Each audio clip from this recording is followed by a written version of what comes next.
замелькали яблони и груши, поплыли туманы над рекой. Меня зовут София Марковна, Жуховицкая, патент. Это моя история. Берег на крутой.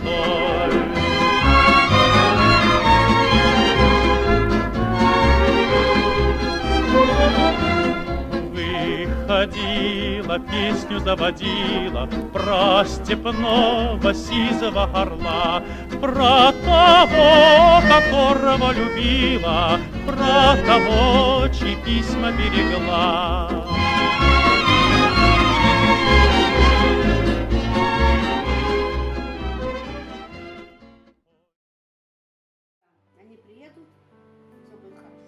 My name is Sophia Patent.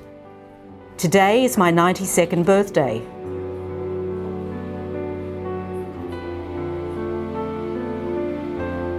I live in a 6-storey building located in one of the beautiful streets of Melbourne, St Kilda Road. People call it Montefiore Home. It is home to many elderly Jews, including Jews from the former USSR, who emigrated here in the 80s and onward.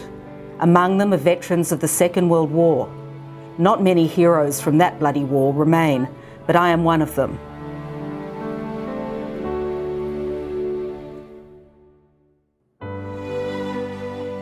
She hosted me in her small room at Montefiore, the tiny area lit by the sun. There was a bed, a table, and a photograph on the wall above it. A young, pretty girl in military uniform looked smilingly at me. I turned my eyes towards Sophia. As if reading my thoughts, she said, "Are you surprised? Yes, that's me. I was almost 18 years old. This photograph was taken by a friend of mine, a young lieutenant in 1944 in Romania, where our regiment was stationed. Every day we were under German airplane bombardment. The day this photograph was taken was a particularly tragic one. A group of our people took shelter in a trench. Amongst them were the young lieutenant and myself. The bombs were falling not far from us, with the explosions drawing closer and closer by the minute. And then a splinter hit my friend's chest. Blood was on him, on me, and all over the trench.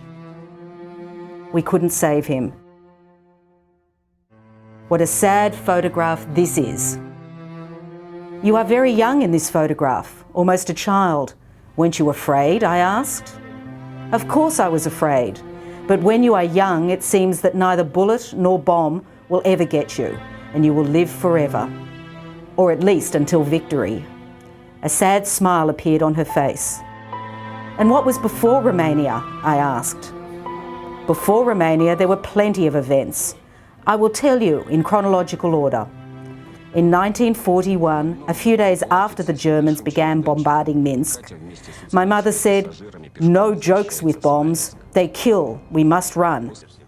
My mother was a wise woman and the leader of the family, which consisted of her, my sick father, my older sister, and myself.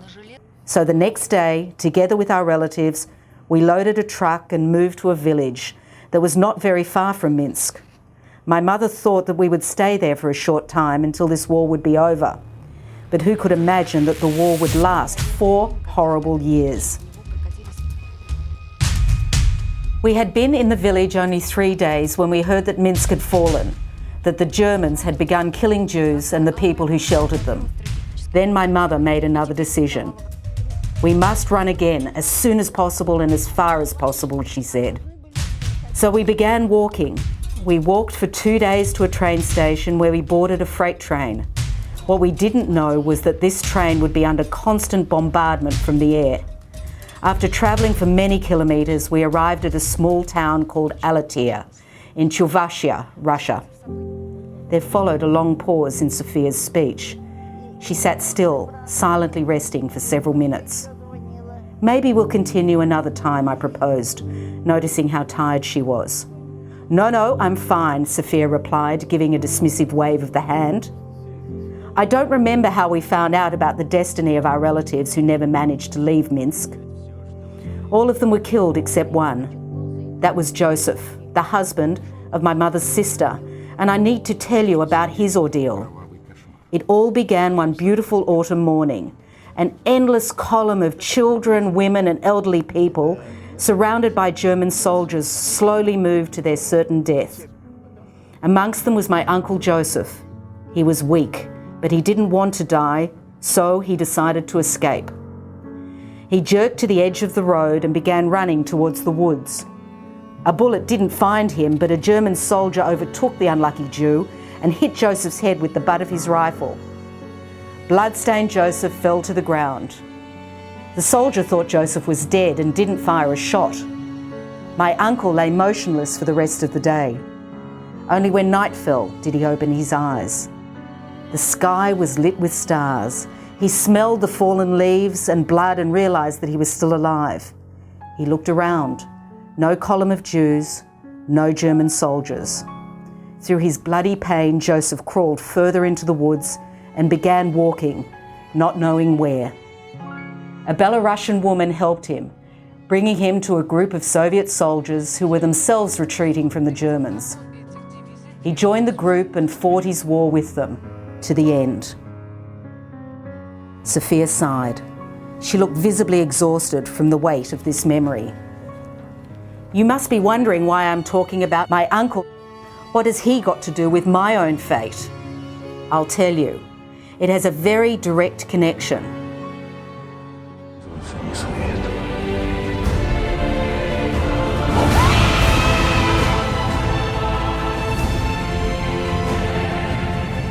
When I heard about what happened in Minsk with my relatives, I decided I must fight the Germans. At the beginning of 1943, when I wasn't even 17, I came to the military recruitment office and introduced myself as an 18-year-old girl wanting to fight Germans. They believed me and sent me to a sniper school near Moscow. Unfortunately, after a month, the doctors found that my vision wasn't good enough to be a sniper. After that, I was assigned to the newly formed 19th Railway Regiment. Training began in the Komi Autonomous Republic at a station called Igma. I was located there until May 1943.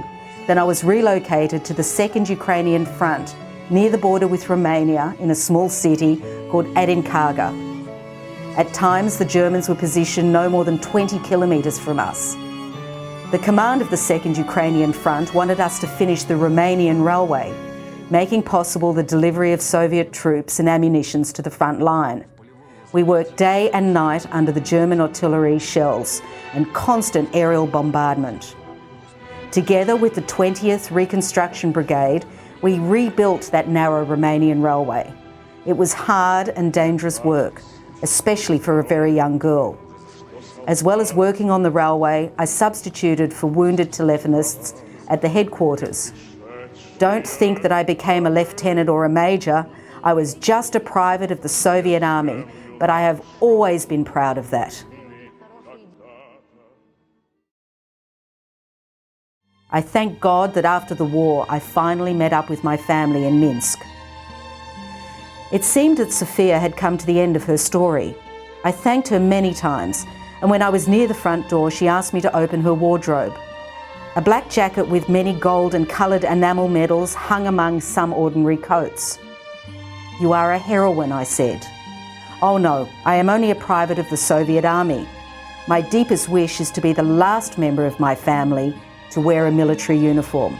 Not my grandchildren, nor great-grandchildren. Not a single young man or woman in the whole world," Sophia replied gently and smiled. And I thought in that moment, what a miracle a smile is to a woman. In an instant, she transformed into that young girl in the uniform, the very same one who had looked at me from the photograph on the wall.